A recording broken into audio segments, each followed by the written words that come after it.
Welcome to another episode of the Potential Success Show. My name is Fong. I'm an entrepreneur, business strategist, real estate investor, speaker, and also a best-selling author. And every single day, I help others unlock potentials and guide them to succeed.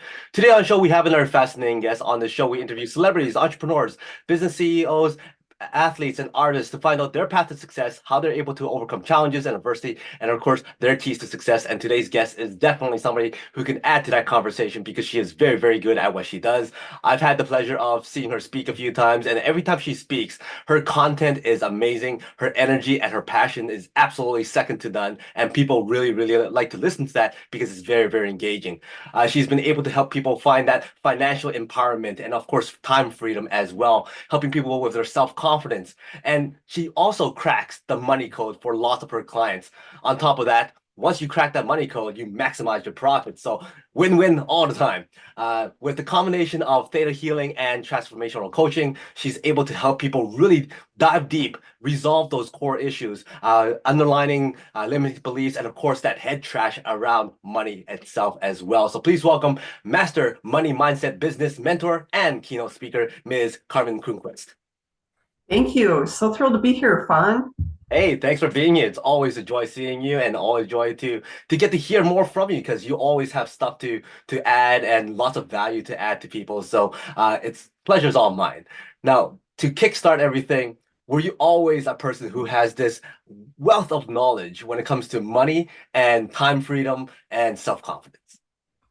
Well, I think I was a master of trying to always find time freedom, but money, no. I think we often major in our own problems. And so the challenges that I faced became things that I wanted to help other people overcome. Mhm. So what was your path like? Because you can't have known all this stuff from the beginning. You didn't come out of school going, you know what? I'm going to be a money mentor. No, no, there was a long journey to get to where I am. I grew up on a farm in West Central Minnesota, and everything was revolved around hard work. And wealth was equated with struggle, with money doesn't grow on trees, with, hey, Carmen, when you grow up, you better marry a wealthy man. I was told this in second grade because you really like nice stuff. And there was just a lot of scarcity and limitation in regards to money. And it was equated with such hard work and deserving and worthiness that as I evolved in my career, I looked to crack that for myself, but then help other people because it became a self-fulfilling prophecy for me. For a lot of my career, I was working 3 and 4 jobs and just always hustling to make money. I felt like this kind of money slave girl. And I realized what was happening is I had a lot of programming on the subconscious, a lot of money stories that came from family that I no longer wanted to perpetuate, and a lot of releasing and reprogramming that led me down the path to financial empowerment and helping other people overcome those issues. Mhm. Now, one thing you're very, very good at doing is identifying head trash when it comes to money. So if you could give us an example, some of the top five or top whatever that you hear about money that's complete head trash, and then the counteracting statement that you would give to so that it kind of overcomes that mentality. What would they be? Um, people, people's fears of becoming wealthy because they're afraid someone might take advantage of them. They may no longer fit with their tribe. Someone might be jealous of them, like a family member. Um, that if they raise their prices, that they lose clients and that they can no longer serve the same level of population. I'm trying to think of more because there are so many, but a lot of them just really stem with I'm not worthy. I think that's really the core that so many money blocks and subconscious issues come down to is I don't believe I can stand in the value of my services or that I'm worthy of a high level of compensation for the value I provide.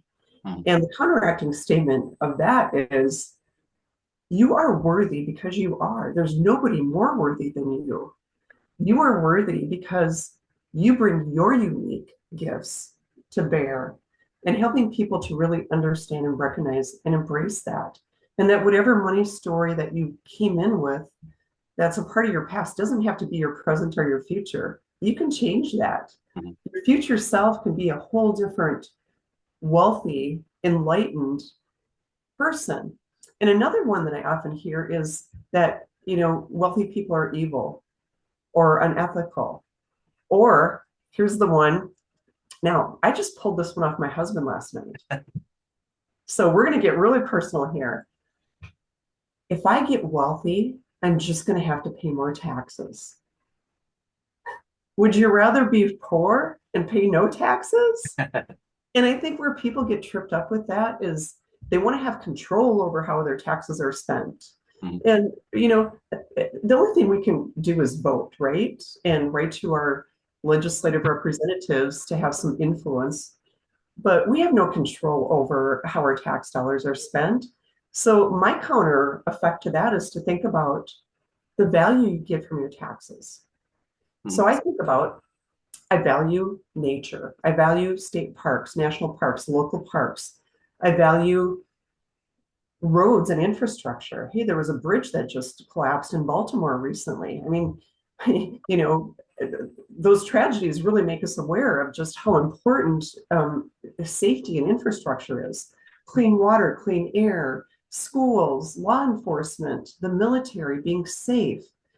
I value all of those things that our tax money pays for. And so it's really kind of the flip switch of gratitude rather than thinking about the scarcity of it. Mhm. And so it was this conversation with my husband last night. And it was like, hey, as we become wealthier, we are going to pay more taxes. Is that awful? No. So it still happens. It happens within your own family Happens. still. Right. Is that part of the money code that you help people crack as well? Like not only is it the stories that they grew up with and the stories that they bring into the conversation with you, but it's also their own perception of what money is. So when it comes to the money code, what in general do you believe is the money code, and how do you help them crack it? The money code relates to a couple different things. And so I'll take a little bit roundabout way to respond, but I'll get back to your point here. Um, it's really understanding your patterns with money. How do money is a relationship, like any relationship. And so do you believe money is for other people and not you? Do you have a scarcity mentality, like money is just never there for me, or the minute I make it, I lose it? Um, what you focus on grows. And so it's being aware first of people's patterns of how they tend to spend, save, earn, create money. What are their challenges? What are their strengths with money? What are their opportunities? What has been their history with money? Because it's getting at those stories in order to rewrite them. But I do something a little bit deeper to help crack that money code, which is I use something called theta healing, which you alluded to when you introduced me. And that's really getting to belief systems that hang out on the subconscious level that we're not always aware of with our conscious mind. And we carry beliefs on 4 different levels. So from birth to where you are right now is core level beliefs. So that's everything that you absorbed in your lifetime to where you are now. But especially important are from birth to age 7, when we're in a theta state.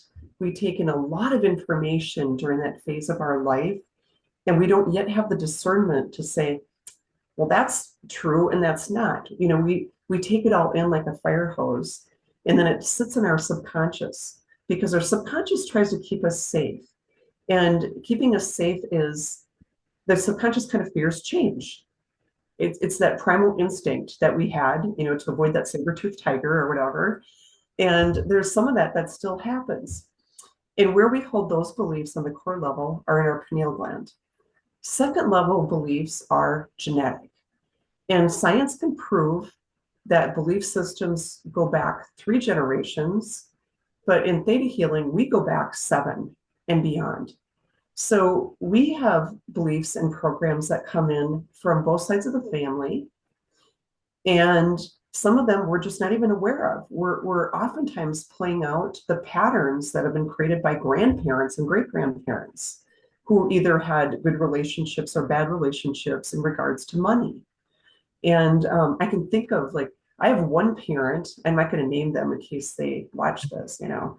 I have one parent that has a super prosperity consciousness with money and one that does not. And, you know, and the one that does not had an aunt who owned 5 banks and had a cousin who was president of Exxon Oil. So there's a lot of prosperity in that side of the family, but that parent carried a very disempowering belief that I had to shed. And where we carry those beliefs on the genetic level are the morphogenetic field around our physical DNA, which tells our DNA how to express itself. Third level is the history level.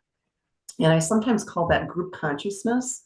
And that's what we believe is possible, what we see out there in society that we accept as either true or not true.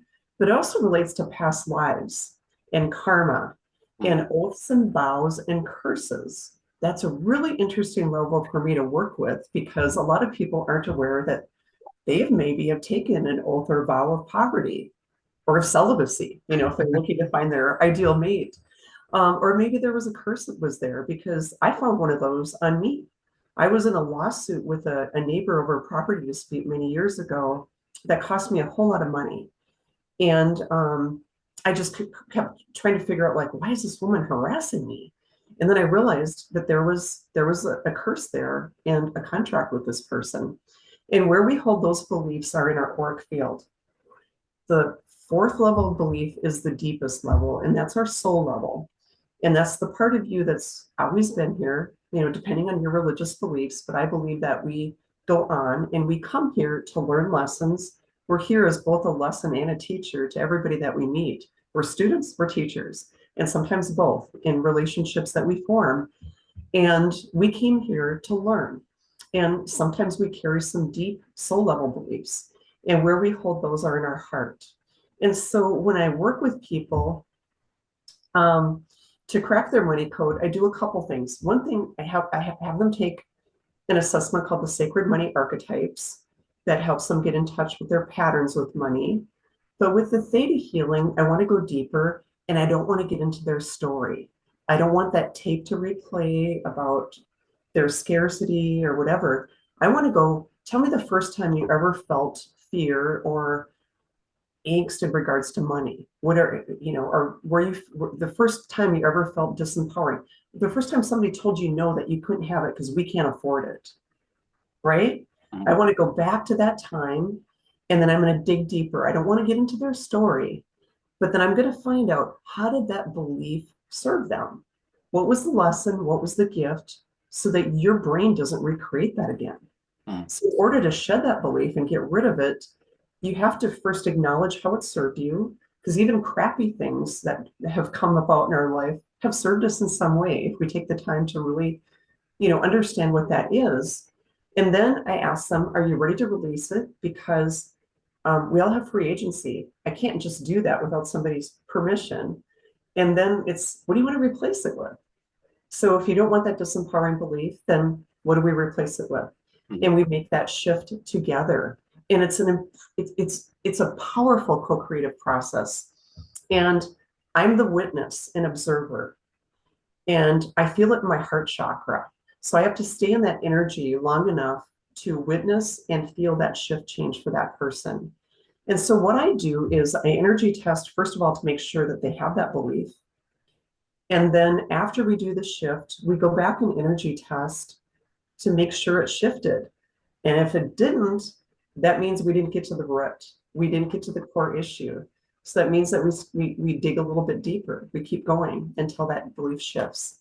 But it really is getting people to step outside of that story that they've created so that they can write a new story. And then the coaching comes in to reinforce the new learning. So it's really kind of a balance of what I call the magical and the practical, bringing both to bear to help people get past those issues. Are people able to falsify energy results? The only way that there's an issue with falsifying is if they're not hydrated. In order to energy test, Mhm. You need to be hydrated. You need to have water. And my way is I also, to foolproof this, I have them take a pinch of Himalayan sea salt because it fools your body into thinking that it's hydrated. Mhm. I want nothing to be left to chance, right? And if people are in there they really want to make that change, they're going to get accurate results. But I work with them first to find out what is the strongest way in which you energy test so that we get accurate results. And then I have them try it on different things to make sure that they energy test strongly. Mhm. And I make sure that they're hydrated. Before they come to a session, it's like drink like five, glasses of water. And then we're going to do the Himalayan sea salt just to make sure. But that is the way that I really, I mean, sure, anything can happen, but I always want to eliminate any possibility of doubt or inaccurate Mhm. answers for the people I serve. That is very, very cool. I mean, like for instance, if you're saying that uh some of the decisions that you make or some of the feelings that you have can track back to many, many generations ago, and maybe other stuff that you are like you don't even know consciously. So for instance, when somebody sees or feels, ooh, money's no good because of this, this, and this, and therefore their lesson to themselves is I don't want to make more money.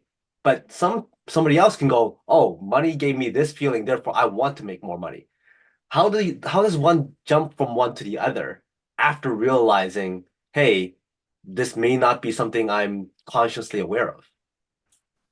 Well, again, it's bringing the subconscious conscious. It's helping people. The first thing is always awareness. Mhm. Making them aware of those beliefs, and then it's really what's going to happen? What might get in the way of you manifesting money? What might happen if you get wealthy? Because this is where people might block themselves, being afraid I'm going to turn into an ethical person and nobody will want to be with me. My relationships will change. What if I get wealthier than my husband? Will that screw up our marriage? Will my sister still love me if I'm way more wealthy than she is? Or will she be jealous of me? It's helping people think about what are the things that might happen if you get wealthy. Mhm. Because usually therein is the thing that might block them. Mhm. And helping them understand that, there are ethical people that are poor, just as there are unethical people who are wealthy. There are people who are generous and great with their money. And it's just getting at what are the fears that underlie Mhm. the creation of wealth in your life? What might you be afraid of, that you can't handle the money, or that people might take advantage of you, or that you might lose it? It's really getting at those fears and releasing those and replacing those fears with faith and with just the notion that you can handle it, you're worthy of it, you will still have your right tribe. Mhm. You will be able to create more good in the world, more impact, more influence with greater income. You're able to do more to help the people that you care about. Right. You're able to, rather than complain about things, you're able to do some things about, situations in the world that bother or frustrate you if you have more money. Does money buy happiness? No. I mean, happiness comes within. It's not some external thing like money, but it sure can help you create a whole lot of good in the world and a lot more ease and flow in your life. And again, more impact, which the people that I work with, which are heart-centered coaches and thought leaders, experts, speakers, they want to go out there. They have a big message, and to have a big mission in life, you got to have funding. Mhm. Even Mother Teresa rode around in a private jet. Jesus had a treasurer, right? you know, so it's helping people be aware that money can be a source of good and creation and also freedom for you Mhm. in your life. No, a lot of that has to do with the mental state first. We have to understand one, the awareness, and then two, the acceptance and the risk management and all that stuff goes in your head. Now comes the action taking part. So when it comes to fear, how does one take action? How does one face that fear Do you recommend the small steps first and then overcome those things, or do you go, hey, head on, let's get over it and move on kind of thing? What's the best way? Kind of depends on each person. I'm not cookie cutter. Or, I really, it depends on each person, but it's like anything, like any muscle that you're looking to build, physically, it's building your confidence with money, building your confidence that you can create it and have it and keep it and do good with it. And you can spend it. Money is just energy. It's only real because we believe in it. It's paper, right? Very So true. money, it's just being aware. Money is a form of energy that is like anything else, a relationship. And it's building trust. Just like any relationship that is solid is built on trust, the same is true for money. So how do you start building more trust in money? For some people, it's very incrementally. For some people, it's a shift that, boom, they're ready to just boldly go out there and seize the world, and do some great things. So each person is a little bit different. And I really test, where they are, in terms of their limits. Mhm.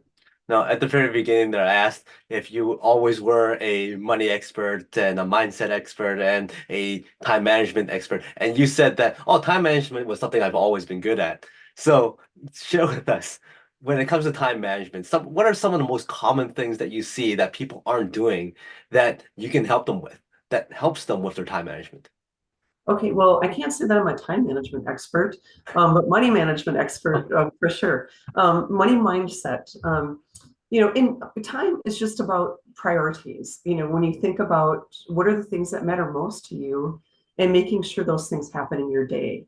And for me, my whole day starts with self-care because I'm able to be at my best for other people if I put that oxygen mask on myself first. And so I take the time in the morning to go for a walk. I'm a nature person. I like to meditate. If I don't fit that into the morning, then it often doesn't happen.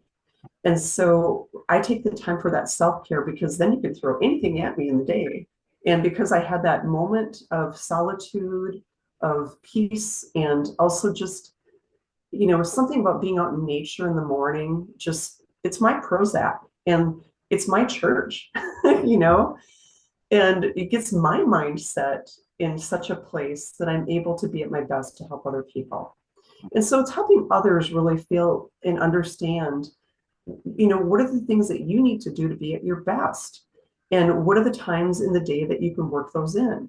And if they're really important to you, why not right away?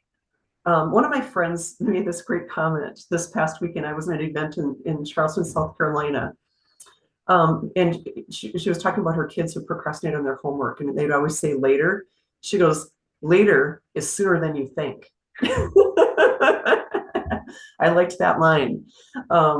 So it's really getting people to really, if this is important to you, you need to put it in a priority. It needs to go on your calendar. And again, we're not perfect at something that we're new at. I think sometimes people expect like to be like, I know you help immeasurably with speakers have their influence and their impact. um, Sometimes people feel disempowered if they're not perfect the first time they do something. It's just like driving a car. You weren't perfect. You didn't know how to parallel park and back into a parking spot perfectly the first time you did it. It's just like everything that takes practice. Hmm. But I really think it's getting those big rocks in first, those things that really matter most to you, so that you're living a life on purpose. That's why my business is called intentionality, because it's to me, it's all about your intentions. In every given moment, there are intentions. So because you asked me about time management, one thing I do is I segment my day.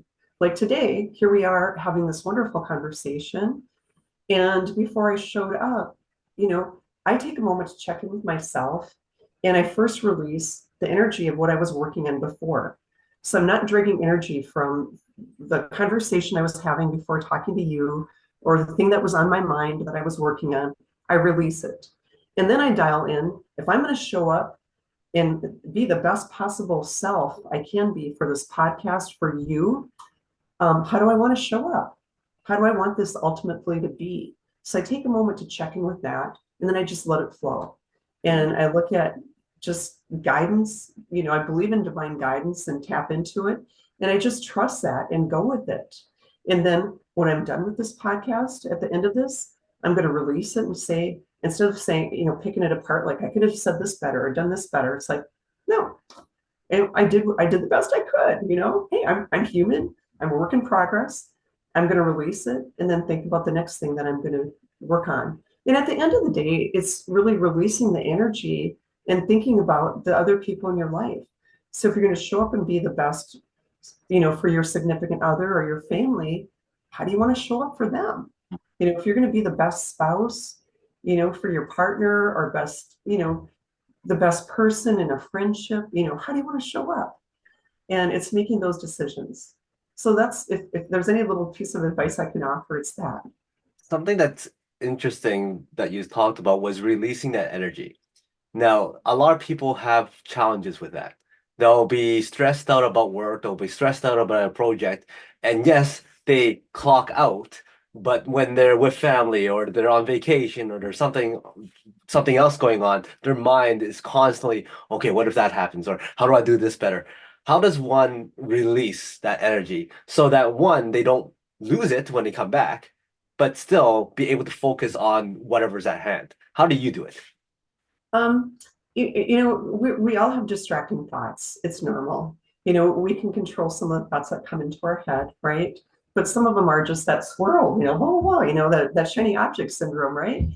And it's like just catching yourself when you have those little shiny object moments. And if you're afraid that you're going to lose a thought, like write it down or record it on your phone. Grab your phone, get the little audio memo or whatever, and just say, "Hey, I had a great idea." Because I tend to get my best ideas in the shower and when I'm out walking, when I don't necessarily have a notepad, right? So I try to find ways to capture that. So I come back. I got this whole idea for this Christmas game, which was a huge download from God, in the shower. And as soon as I got out of that shower, I wrote that down. But then it's trying to, I think we're plagued by distraction in our society because of technology.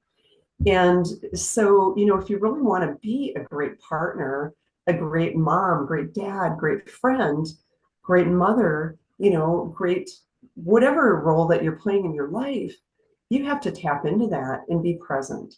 And so the releasing is more like, hey, awareness, like, okay, I'm sitting in front of Fong right now, but I'm thinking about what I'm going to be doing later, and release.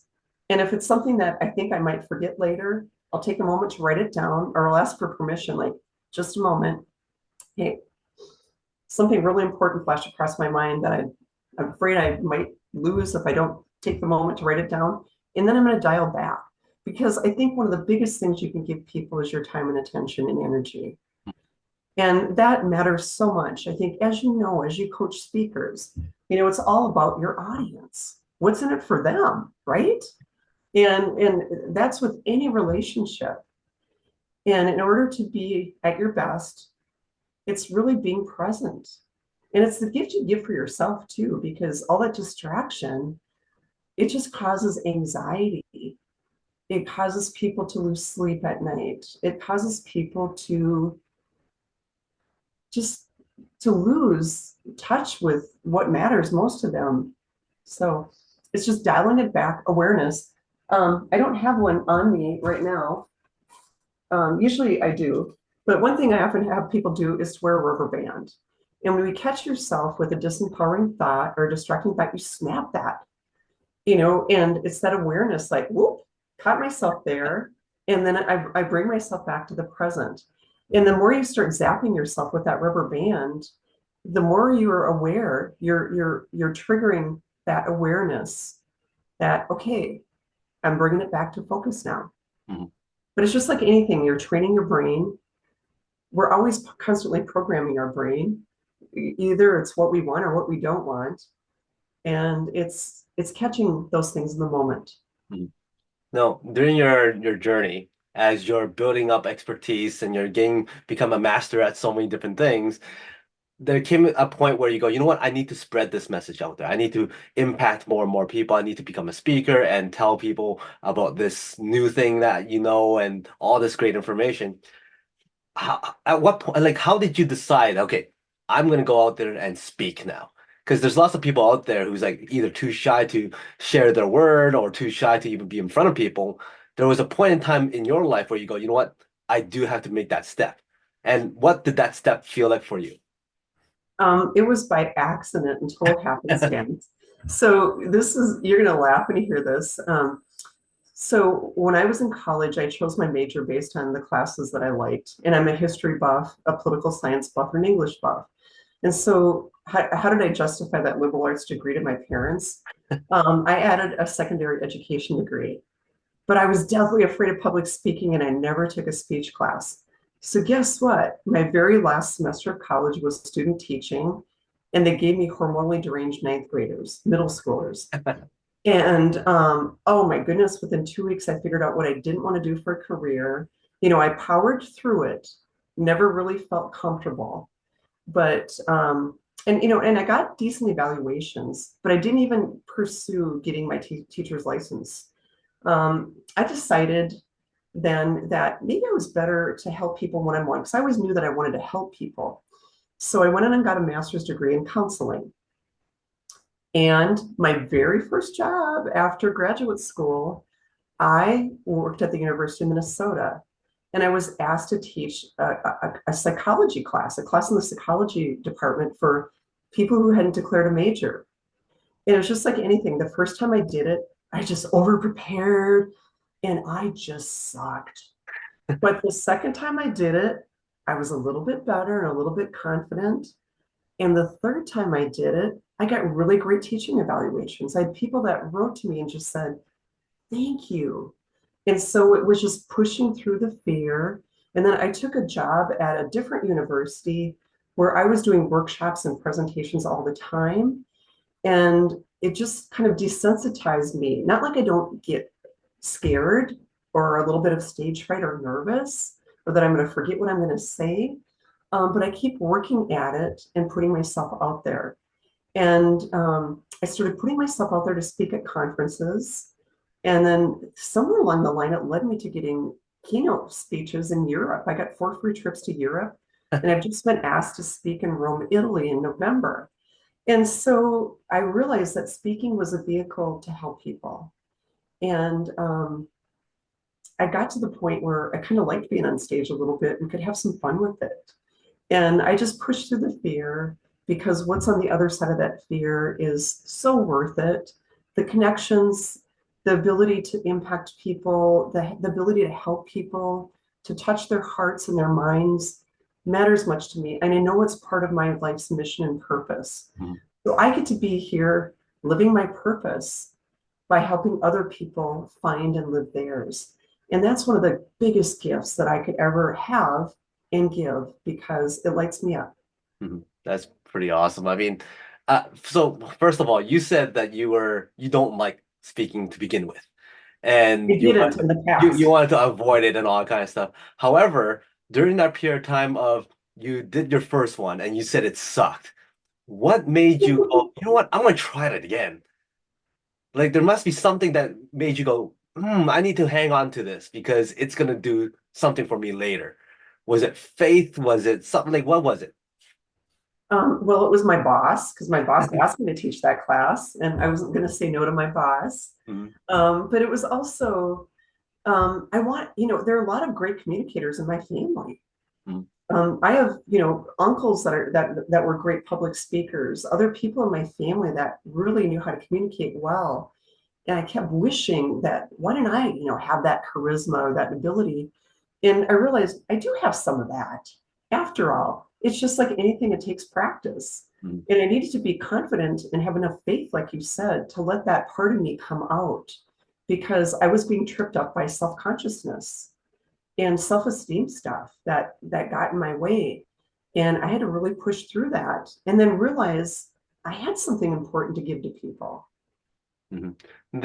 What you mentioned there, that awkwardness sometimes that you had to get over. Sometimes you go, yeah, I can't do this or I can do this. You have to try and work your way through it before you realize this is me and this is my style. And you do have Mhm. the charisma. You just have to find it. There's lots of people out there who are struggling to find their voice or struggling to find their style. What's the best way? So one example that I have is that I used to perform, sing, and dance on stage, and I saw myself in on video, and I go, "Wow, that looks so bad." But it just kind of dawned on me one day, because you know what? Just let it go. Do whatever you feel like, and see what happens. And sure enough, the next performance looks so much better. So for me, it's do whatever you feel like, and just let it go. What do Right. you tell people who are struggling to find their voice, struggling to find their style? What's the best way for them to do so? I think it's just like you said, accepting your own uniqueness and your own gifts might not be the same as someone else. We really have that disease of comparison at times. And I think that's what gets in the way. We compare ourselves to other people instead of realizing that I have a gift, I have my own unique way, but how can I make this fun? And my whole way of pushing through anything is there a way I can make this fun? And it sounds like that's what you were doing. In the example you just shared, you were singing and dancing. It's just like, well, I could get better. That was a little bit silly, but you pushed through it. And it sounded like what you were doing was funning it up. Well, I always think my whole life is about how do I fun this up, you know? And in anything I do, I bring the fun to it as much as I possibly can, knowing I can only do my part. Mhm. But I just want to have a fun experience myself so that whomever I'm speaking to is also having an enjoyable experience. Am Mhm. I going to be everybody's cup of tea? No, that's okay. I'm going to find my right fit client and I'm really clear about who they are now. Mhm. But not everybody's going to like me. That's if there's anything that's good about getting older, is that you care less about what people think about you as you get older. Mhm. And you trust in, I have a gift to share with others. And I'm going to find the best way I can possibly put it out there. But I can find people like yourself. I took the class that you and Stacy offered to become even better because I was stalled like a lot of people were during 2020, where there was a 2-year period of time where everything went to Zoom. Mhm. All the live and in-person events kind of went to a pause, although I still held a few. My husband owns a live music venue, so I was able to hold some of my own events, and respected the social distancing. But there were so many people that were lonely. But the degree to which I did public speaking prior to, the pandemic year, I needed to reboot myself. That's why I took your class, just to Mhm. get some of the rust out of here so I can get out there again. And I always think I can learn from so many people. You guys did such a wonderful job in that class. And I have nothing but gratitude toward you and Stacy for the voice of influence. It was Well, amazing. well, thank And you I for just thank that. you. Thank you. Much appreciated. Thank you for that. So when it comes to finding that voice, having fun, I liked how you phrase it. You have to have fun, or else it's hard to get through anything. Do you have an example of something that most people will find absolutely dull, but you were able to make it fun so that you mentally could go, I can take this. It's gonna be a great time. I'll give you an example. My insurance broker is probably one of the most talented people on earth that is able to make insurance sound amazingly fun. And that is something I've never seen anybody else do. He would take ketchup bottles and beer bottles and all these things and map out this whole policy for you. And you're like, wow, this looks like a battlefield. So he can make insurance fun. What have you made fun for yourself so that you go, I can learn this, or I can accept this, or I can sit through this? For me, it's like exercise. Because when I think of before, I used to see exercise as a necessary evil. And so I, I make it, I love to walk. So I had to find like, what is the most likely form of exercise that I can do on a consistent basis? And to make it more fun, I'm always learning. So I listen to podcasts and books on tape while I'm walking. so that I'm always learning. Because one thing, I don't know, a lot of people who know me well know I'm like your best trivial pursuit person ever, because I have an insatiable curiosity to learn about even things that are, just, well, I'm a history buff. So I'm curious about a lot of things in the world. And so I took what might be kind of a drudgery, like exercise or pushing through a day when it's raining out or snowing out, by listening to something good and just getting out the door and doing it. And once you get that forward motion, it's like, a body in motion stays in motion, right? And so it's just getting through that whatever that is limiting you, that and pushing through that. Because once I get going, then hey, I'm out there, and I'm looking, whatever that might be. But it's just pushing through the resistance. Mhm. And then that, so that you get that momentum, because that's what we all want in our life, is momentum to succeed. Mhm. So you got to push through some of the, limiting beliefs, I don't, it's crappy outside, or I don't feel like exercising today. If you can just take a few steps out the door and maybe even just say, okay, I'm going to give myself 10 minutes today. But even that is better than nothing. It gets your body in motion. Yeah. Totally agree. I think I heard somebody say that they put their alarm, their phone or their alarm, so that they have to get up and walk to it to shut it off. And then on top of that, they'll put running shoes right in front of them so that once they get off the bed, they'll be in the runner shoes like, well, I guess I'm going out for a run. Yeah. They're already up. Um, all right, last formal question for you, and that is, we put you on the world stage and people want to hear what Carmen has to say. What's that one last message that you want everybody to remember you for? Is just for people to know that they're incredibly powerful creators of their life and their experience. And again, I mentioned earlier, what you focus on grows, whether it's what you want or what you don't want. So be careful to be mindful of what you're creating in your life. You have the ability to create an incredible life, business, income, relationships. You are here to live full on. And so now is your time to just go for it and embrace life as a creator. Many people create by default. They're in reactionary mode to everything around them. The news, oh, the world is going to hell, blah, blah, blah. Hey, stop watching the news when you get up in the morning and when you go to bed, because that's more likely to be that theta state, that programmable state. So this is when you need to be nourishing yourself with the kind of thoughts and mindset that aligns with what you want to create in this world. So that's my message. You're a powerful creator. Go out and do it. You've got this life and you've got gifts. Share them. Make mistakes. We learn from mistakes. None of us are perfect, but you are worthy of the best possible experience, income, and impact that you can possibly have in this world. I see done. Mic drop. All right. So before I let you go, I got 5 quick questions for you. Give me the first thing that comes to mind. First thing is strand on the desert island, one food to eat for the rest of your life, no consequence. Oh, it would have to be Jamaican jerk chicken. Nice choice.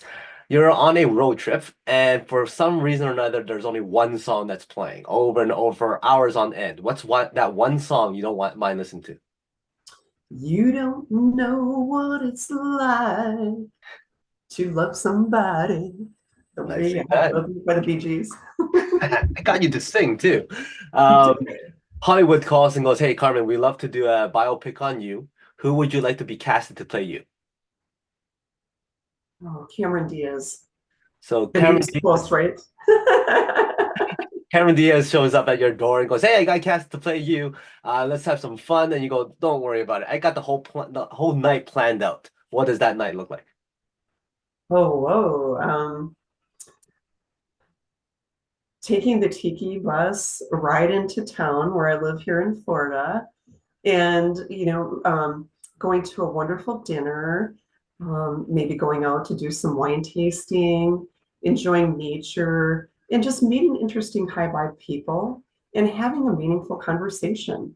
Like, I would want to know about her and what her life's journey has been and how she got to be successful. And I want to know that there's something about Mary, you know? I love that movie. So I would just have a lot of fun, both observing and asking questions, but just vibing in that energy. Very cool. Give me a number from 1 to 5. 4. 1, 2, 3, 4. So if very, very on theme because you've just had Easter.